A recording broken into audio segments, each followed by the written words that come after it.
अस्सलाम वालेकुम dear students, welcome back to my channel. I hope आप सब खैरियत से होंगे। बट आज हमने 10th class unit number 13 start करना है। चैप्टर का नाम है साउंड। अच्छा बेटे, इससे पहले मैं आपको एक बात कहना चाहूँगी। अगर प्रीवियस किसी भी लेक्चर में आपकी हेल्प हुई हो, न्यूमेरिकल्स आपको समझ आए हों, आपके लिए मेरी कोई भी वीडियो हेल्पफुल रही हो, तो काइंडली इस चैनल को सब्सक्राइब करें। तो चलिए अब हम न्यूमेरिकल के सॉल्यूशन की तरफ बढ़ते हैं। बटे 13.1 न्यूमेरिकल सॉल्व करना है। मैं स्टेटमेंट रीड करती हूँ, तवज्जो से समझेंगे। एट अ पार्टिकुलर टेम्परेचर, एक ख़ास टेम्परेचर पे the speed of sound in air is 333 ms-1।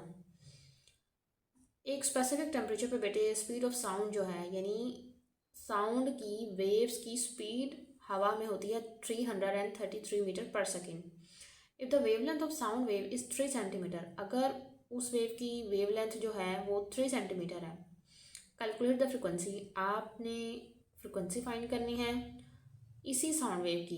Is the frequency in the Audible range of human air, क्या जो फ्रिक्वेंसी है फिर वो ऑडिबल होगी, क्या आम इंसान का कान इस फ्रिक्वेंसी को सुन सकेगा। तो हम बेटा न्यूमेरिकल सॉल्व करना स्टार्ट करते हैं। पहले आप डाटा की हेडिंग दे देंगे। सबसे पहली चीज़ बेटे हमें बताई हुई है speed of sound. Speed of sound को हम लिखते हैं वी से, ठीक है। ये बात याद रहे, स्पीड को हमेशा वी से डिनोट किया जाता है। ये हमें न्यूमेरिकल में गिवन है 333 ms-1। नेक्स्ट चीज़ हमें गिवन है वेवलेंथ। वेवलेंथ के लिए हम सिंबल यूज़ करते हैं लैम्डा। इस सिंबल को लैम्डा कहते हैं, ठीक है। ये थी हमारे पास 3 सेंटीमीटर।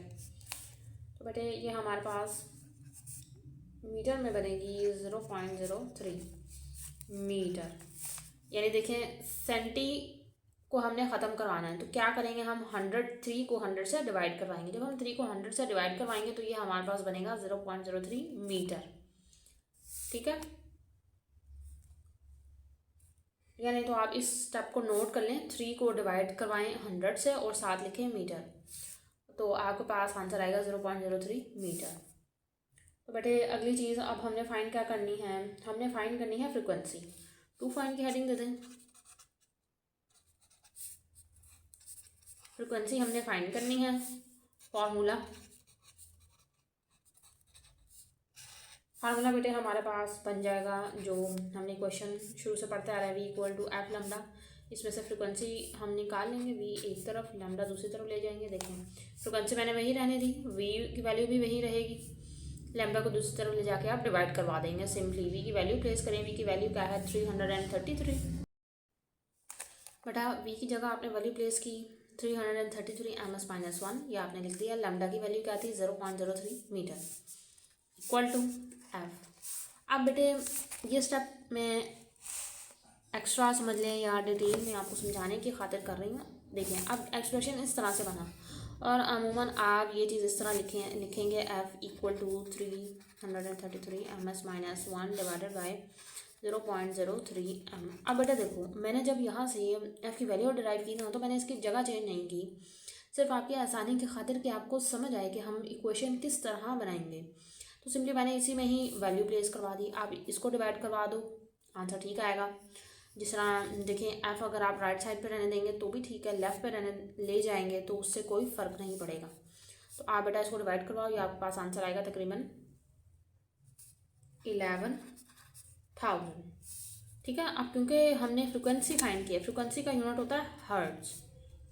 अब आप इस तरह भी कर सकते हैं कि देखें यहाँ 3 ज़ीरोज़ आ गई, इसको किलो का प्रीफिक्स लगा दें यहाँ, किलो हर्ट्ज, तो ये आपका आ गया आंसर। अच्छा, और आगे आपसे पूछा गया था क्या ये फ्रिक्वेंसी ह्यूमन एयर के लिए ऑडिबल होगी, तो बिल्कुल ऑडिबल होगी। इस तरह पार्ट बी बनाएं, लिखें यस इट इज़ ऑडिबल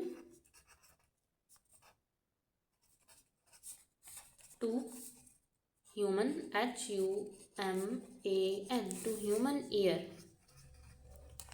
अब ह्यूमन ईयर के लिए ऑडिबल रहेगी ये फ्रिक्वेंसी, और मैं आपको ऑडिबल फ्रिक्वेंसी की रेंज बता दूँ। ऑडिबल फ्रिक्वेंसी यानी ऐसी फ्रिक्वेंसी जो आम इंसान का कान सुन सके, यानी उस फ्रिक्वेंसी की रेंज बता रही हूँ। ये आप साइड पर नोट कर लें, या नहीं तो इंग्लिश में लिख लीजिएगा कि audible frequency range of human ear is 20 hertz to 20,000 hertz. ठीक है, ये जो फ्रिक्वेंसी होती है ना, ये ऑडिबल फ्रिक्वेंसी होती है।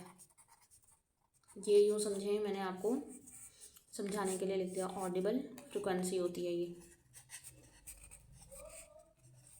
अब हम सेकंड न्यूमेरिकल की तरफ चलते हैं। बेटे सेकंड न्यूमेरिकल है हमारा, स्टेटमेंट रीड करती हूँ। A clock Chimes 48 times in 1 minute.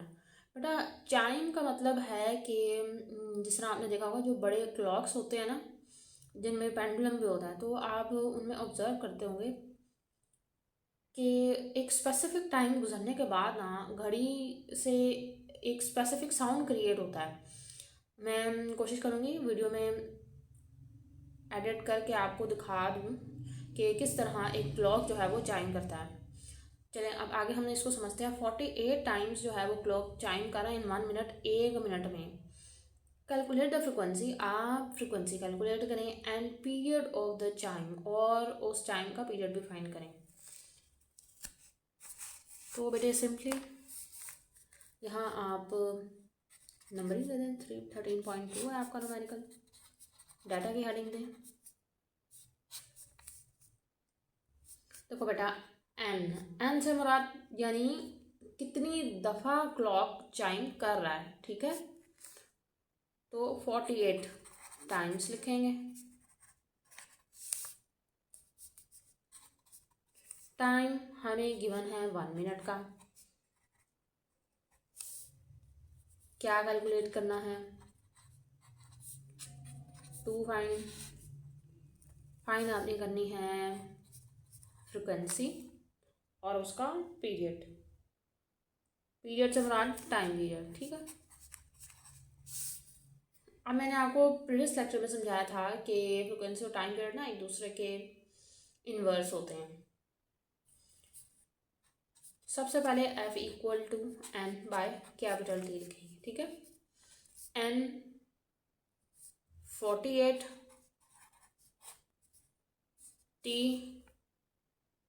अब बेटे देखो 1 मिनट है ना, आप इसको सेकंड में कन्वर्ट करोगे। 1 मिनट में कितने सेकंड्स होते हैं? 60 सेकंड्स होते हैं। तो आप यहाँ 60 लिख देंगे। 60 सेकंड्स डिवाइड करवाएं इसे 0.8। फ्रिक्वेंसी की वैल्यू निकल आई। यूनिट आप सबको अब याद हो गया होगा कि फ्रिक्वेंसी का यूनिट होता है हर्ट्ज। नेक्स्ट इज अब कैपिटल टी। इसको ऐसा करें बेटे, स्मॉल टी बना लें। ठीक है, कैपिटल टी फाइंड करना है। ये 1/, इसको एफ बनाएंगे, वैल्यू प्लेस करवा दें। ये थी 0.8। देखिए फ्रिक्वेंसी की वैल्यू क्या थी? 0.8। आप भी 0.8 लिख देंगे। डिवाइड करवाएं 1.25 सेकेंड्स। ठीक है, ये 5 है। अच्छा बेटे एन से मुराद है नंबर ऑफ टाइम्स के कितनी दफ़ा क्लॉक चाइम करेगा। मैंने आपको बताया कि फ्रिक्वेंसी और जो टाइम पीरियड होता है ना वो एक दूसरे का रेसिप्रोकल होता है। फ्रिक्वेंसी जब आप कैलकुलेट करेंगे तो आप एन को डिवाइड करवा देंगे टी से, लेकिन इसी तरह जब कैपिटल टी होता है टाइम पीरियड। ठीक है, तो कैपिटल टी जब आपने फाइंड करना होगा तो उसको सिंपली डिवाइड करवा दोगे 1 से, फ्रिक्वेंसी को डिवाइड करवा दोगे 1 से। तो ये आपका आ गया आंसर। बस ये तो आपके रिक्वायर्ड सोल्यूशन थे। अब हम 13.3 न्यूमेरिकल की तरफ बढ़ते हैं। स्टेटमेंट रीड करने लगी हूँ बेटा, तवज्जो से सुनेंगे। A car horn emit a sound, एक गाड़ी का हॉर्न जो है साउंड इमिट कर रहा है with the wavelength of 0.5 metre, 0.5 metre की वेवलेंथ के साथ। If the speed of sound in air is 340 ms-1। अब यहाँ स्पीड ऑफ साउंड बता दी, यानी आप इसको v से लिखोगे। कैलकुलेट द फ्रिक्वेंसी, फ्रिक्वेंसी आपने कैलकुलेट करनी है। ऑफ द साउंड, साउंड की फ्रिक्वेंसी कैलकुलेट करोगे जो उस गाड़ी के हॉर्न से प्रोड्यूस हुई होगी। डाटा नोट करते हैं। लैम्डा यानी कि वेवलेंथ 0.5 मीटर। ठीक हो गया। अगली चीज़ है स्पीड। स्पीड को मैंने आपको बताया था कि v से हम लिखेंगे। v की वैल्यू हमें दी हुई है 340 ms-1। तो फाइंड क्या करना है? फ्रिक्वेंसी फाइंड करनी है। सिंपल, हम इक्वेशन यूज़ करते हैं v equal to f lambda. Find तो फ्रिक्वेंसी करनी थी, फ्रिक्वेंसी को यहीं फिक्स रहने दें, v को वहीं फिक्स रहने दें, बस लैम्डा को दूसरी तरफ ले जाके डिवाइड करवा दें। ये आपने इक्वेशन बना ली। अब आप क्या करें, आप इस इक्वेशन में वैल्यू प्लेस करवाएं। Frequency equal to v over lambda, v की वैल्यू क्या थी 340 ms-1, लैम्डा की वैल्यू है 0.5 मीटर। डिवाइड करवाएं, ये आपके पास आ जाएगा आंसर 680 हर्ट्ज। 680 हर्ट्ज आएगा आंसर। ठीक है, ये आपका रिक्वायर्ड सॉल्यूशन था। नेक्स्ट न्यूमेरिकल की तरफ बढ़ते हैं। नेक्स्ट न्यूमेरिकल है 13.4।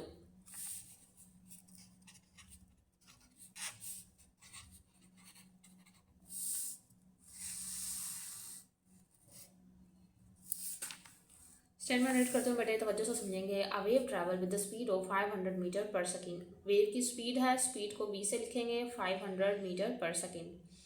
And has a wavelength, और उसकी वेव लेंथ है 2 मीटर की। Calculate the time period of the wave. Simple बेटे, दो चीज़ें हमें बता दी गई हैं। v लिखते हैं, v हमारे पास है 500 ms-1। स्पीड को हम v से डिनोट करते हैं, और लैम्डा यानी वेव लेंथ, ये हमारे पास है 2 metre. Time period capital T फाइंड करना है।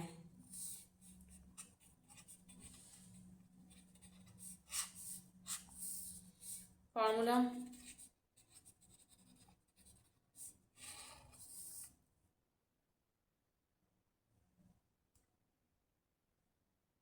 बेटा देखें, अब आपने टाइम पीरियड का फार्मूला पढ़ा था कि वो होता है फ्रिक्वेंसी का रेसिप्रोकल। अब फ्रिक्वेंसी फाइंड करने के लिए आप इक्वेशन यूज़ करोगे, वही देखें v equal to f lambda वाली। इसका मतलब हमें फ्रिक्वेंसी की वैल्यू चाहिए ना। डाटा में तो दो बातें हैं, फ्रिक्वेंसी तो है ही नहीं। तो फ्रिक्वेंसी का फार्मूला हमने यहाँ क्या बनाया था, v ओवर लैम्डा। सेम हम यही चीज़ दोबारा यूज़ करेंगे यहाँ। फ्रिक्वेंसी हमारे पास बराबर होगी v ओवर लैम्डा के। v की वैल्यू प्लेस करें, देखें v की वैल्यू है 500 ms-1 divided by lambda. Lambda हमारे पास है लैम्डा हमारे पास है 2। देखें लैम्डा है 2 मीटर।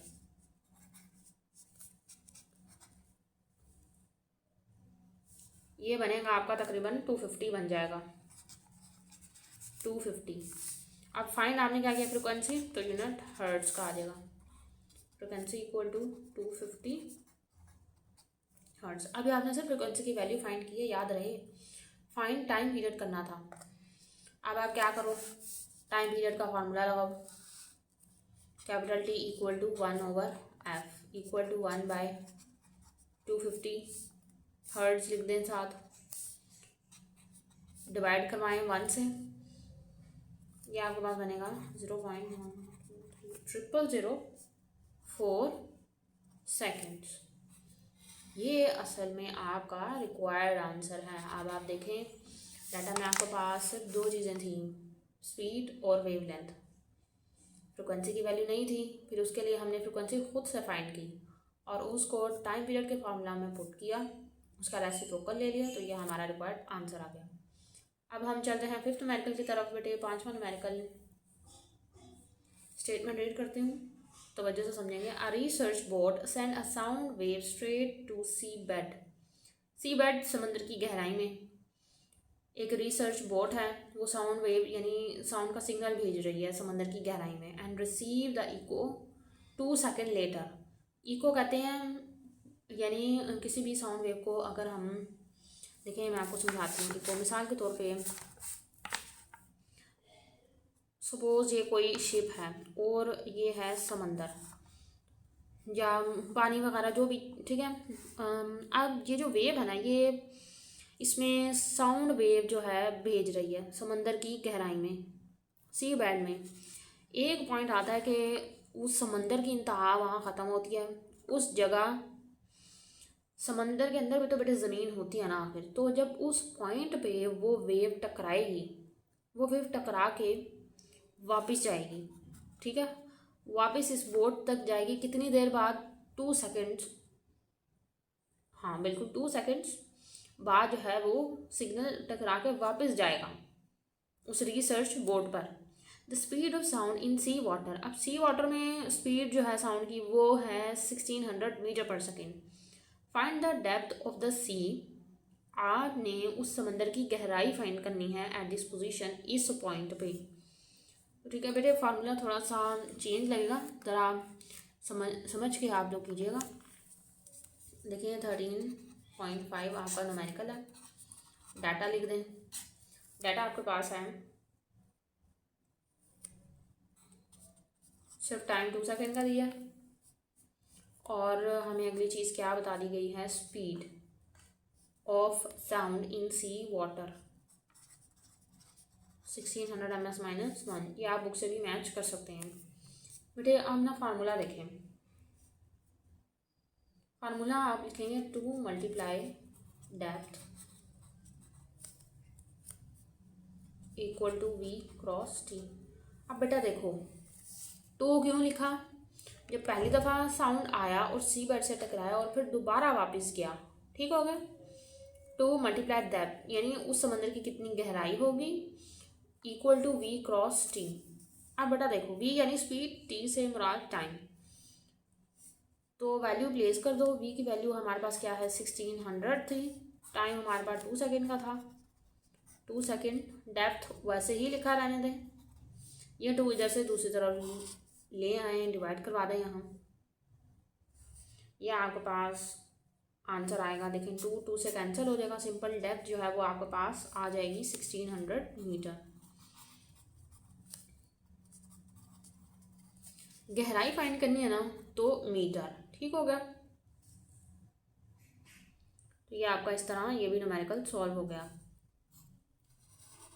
बेटे अगर कोई प्रॉब्लम हो तो आप कमेंट करके लास्ट में पूछ सकते हैं।